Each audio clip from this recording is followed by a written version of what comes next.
बिहार में आप अगर जमीन खरीदना चाह रहे हैं, फ्लैट खरीदना चाह रहे हैं, तो यह खबर खास आपके लिए है, क्योंकि अब हर चीज महंगी होने वाली है। जी हां, भले फ्लैट की कीमत ना बढ़े, लेकिन उसकी रजिस्ट्री का खर्च, जो जमीन है उसकी रजिस्ट्री का खर्च, ये सब अब बढ़ चुका है।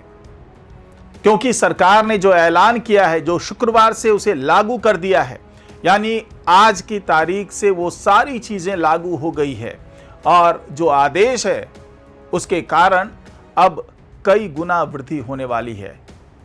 और इतना ही नहीं, जो छूट महिलाओं को मिलने वाली है, वो छूट में भी थोड़ी सी मामूली बढ़ोतरी की गई है, स्टैंप ड्यूटी में बढ़ोतरी की गई है, और हर साल जो है अब रेट में बढ़ोतरी होती हुई नजर आएगी। चाहे वो शहरी इलाका हो, चाहे ग्रामीण इलाका हो, सब जगह अब सर्कल रेट बढ़ा दिया गया है, और अब रजिस्ट्री जो है आप उसकी कीमत अब आपकी बढ़ने वाली है। तो क्या रेट होने वाला है, किस तरीके से कीमत बढ़ सकती है, आप पर क्या भार आने वाला है, सब कुछ जानेंगे आज की इस रिपोर्ट में, तो इसे आखिर तक जरूर देखिएगा। नमस्कार, मैं हूं डॉक्टर सुरजीत सिंह और आप देख रहे हैं YBN बिहार झारखंड।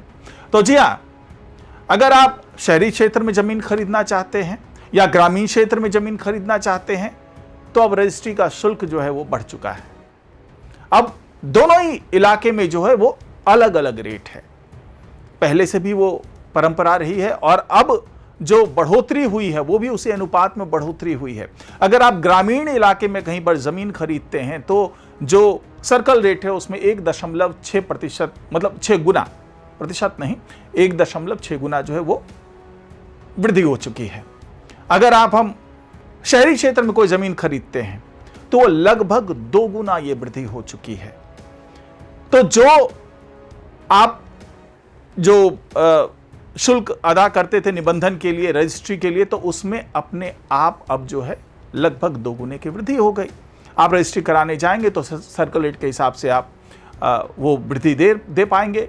यह अलग बात है। अब इसमें एक अपवाद है। अपवाद यह है कि ऑलरेडी शहरी क्षेत्र में जो है वो सर्कल रेट से कई बार तो 2 गुना और 2 गुना से ज़्यादा भी जो है रेट, मार्केट रेट हुआ करता था। लेकिन लोग करते क्या थे, जो कि कई बार ऐसा देखा गया था कि कम रेट पे लिखवाना है, इसमें कई बार जो है पैसों की हेरफेर की बात की जाती थी। तो अब उन सब चीज़ों से जो राजस्व का नुकसान होता था सरकार का, उस राजस्व के नुकसान से जो है अब सरकार ने अब अपने आप को ये कर लिया कि भाई सर्कल रेट ही डबल कर दो, जिससे कम से कम जो राजस्व आता था वो डबल हो जाएगा, भले वो बाजार की कीमत कुछ भी हो। अगर किसी जमीन की कीमत सर्कल रेट 5 लाख रुपए कट्ठा है और बाजार में उसकी कीमत जो है अगर 12 लाख रुपए कट्ठा है, तो जनरली लोग करते क्या थे कि वो 7 लाख 8 लाख के आसपास में वो जमीन को दिखाते थे ऑन पेपर, और उसके हिसाब से स्टैंप ड्यूटी देते थे और राजस्व जो है उसी के हिसाब से वो अदा करते थे। और भले वो उन्होंने 12 लाख में खरीदी हो जमीन, लेकिन अब ऑन पेपर वो जो जमीन है वो ही 12, जैसे 5 लाख की थी जमीन तो वो 10 लाख की हो गई। यानी कि आपको मिनिमम 10 लाख पे तो राजस्व का वो भुगतान करना ही पड़ेगा। अब 6 लाख 7 लाख पे आप रजिस्ट्री नहीं करवा पाएंगे, तो 10 लाख पे आपको रजिस्ट्री करानी होगी। उसी तरीके से ग्रामीण इलाकों में 1.6 गुना जो है वो वृद्धि कर दी गई है। तो अगर आप ग्रामीण इलाकों में जमीन खरीदते हैं तो न्यूनतम उतने रेट पर तो आपको स्टैंप ड्यूटी देना ही होगा, और साथ ही जो स्टैंप ड्यूटी उसमें भी 1% को बढ़ा दिया गया है।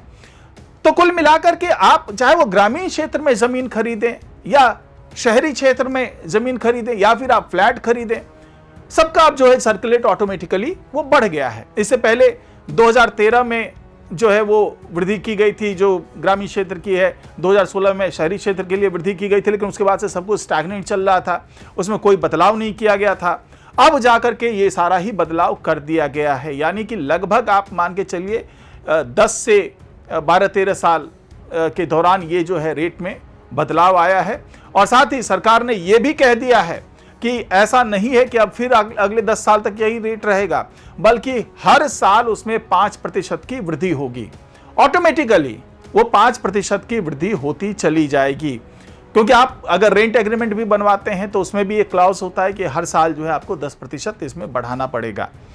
तो उसी तरीके से सरकार ने भी इसे ऑटो मोड में डाल दिया कि हर साल सर्कल रेट जो है वो 5% बढ़ता चला जाएगा। यानी कि अब बिहार की जो भी जमीनें हैं वो अब महंगी हो गई हैं।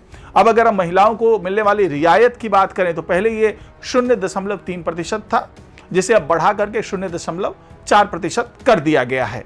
यानी कि महिलाओं को रियायत तो दी गई है, उसमें भी बढ़ोतरी की गई है, लेकिन वो बहुत मामूली बढ़त देखने को मिली है। 0.1% की वृद्धि हुई है उनके रियायत में।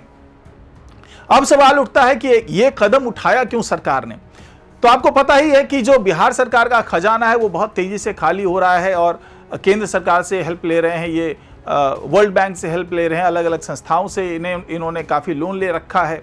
और राजस्व का जो बड़ा स्रोत होता है, जैसे अब मद्य निषेध यहाँ पर लागू है तो शराब से आ नहीं सकता, हाँ डीजल पेट्रोल से इनको एक बड़ा राजस्व आता है।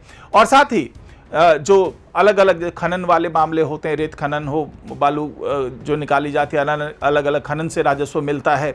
इसके अलावा जो जमीन की खरीद फरोख्त है, फ्लैट की खरीद फरोख्त है, ये एक बड़ा राजस्व का स्रोत है। तो इसमें लगभग डबल की वृद्धि जो कर दी गई है, ग्रामीण इलाकों में 1.6 गुना की गई है, शहरी इलाकों में 2 गुना कर दी गई है। तो इससे अब इस मद से आने वाले राजस्व में लगभग 2 गुने तक की वृद्धि होती हुई नजर आ रही है। और इससे और भी जो विकास की योजनाएं हैं, जहां पर बड़े बड़े ऐलान कर दिया है सरकार ने, तो वहां तक पैसा जो है वो किस तरीके से आए उसका इंतजाम अब सरकार ने किया है। ये अलग बात है कि इसका सीधा सीधा असर आम लोगों पर आने वाला है। सरकार का जो राजस्व है वो बढ़ेगा, लेकिन आम लोगों की जो पॉकेट है वो ढीली होगी, ज़्यादा पैसे खर्च करने पड़ेंगे। अगर आप ज़मीन खरीद रहे हैं, फ्लैट खरीद रहे हैं, किसी भी तरह की संपत्ति खरीद रहे हैं, तो उस पर आपको ज़्यादा राजस्व का भुगतान करना पड़ेगा। तो अब इसको लेकर के भी अलग अलग से प्रतिक्रियाएं आ रही है। कुछ लोगों का ये मानना है कि ये सरकार ने अच्छा कदम उठाया है, राजस्व में बढ़ोतरी होगी, वृद्धि होगी, तो उसका फ़ायदा जो है लोगों को ही मिलेगा अल्टीमेटली, क्योंकि विकास की योजनाएं जो है वो तेज़ी से आगे बढ़ेंगी। लेकिन कुछ लोगों का यह भी मानना है कि सीधे सीधे जो है वो आम लोगों की जेब पर डाका डालने की तैयारी की है सरकार ने, और ज़्यादा भुगतान करना पड़ेगा। इससे महंगाई बढ़ेगी, परचेजिंग कैपेसिटी कम होगी, और हो सकता है कि इससे इंफ्रास्ट्रक्चर डेवलप जो किया जाता है उसमें भी दिक्कत आएगी। क्योंकि अगर किसी की परचेजिंग पावर पहले थी और अब सर्कल रेट बढ़ जाने से अब वो परचेज नहीं कर पा रहा है, तो इसके ओवरऑल इंफ्रास्ट्रक्चर पर भी इसका असर पड़ता हुआ दिखेगा। और जो बिल्डर्स हैं वो महंगी कीमत पर अगर ज़मीन लेते हैं तो जो वो फ्लैट बना के बेचेंगे वो भी महंगा बेचेंगे। यानी कि ओवरऑल जो है वो रियल एस्टेट से जुड़े हुए कारोबार में महंगाई बढ़ती हुई नजर आ रही है। तो फिलहाल आज की रिपोर्ट में इतना ही।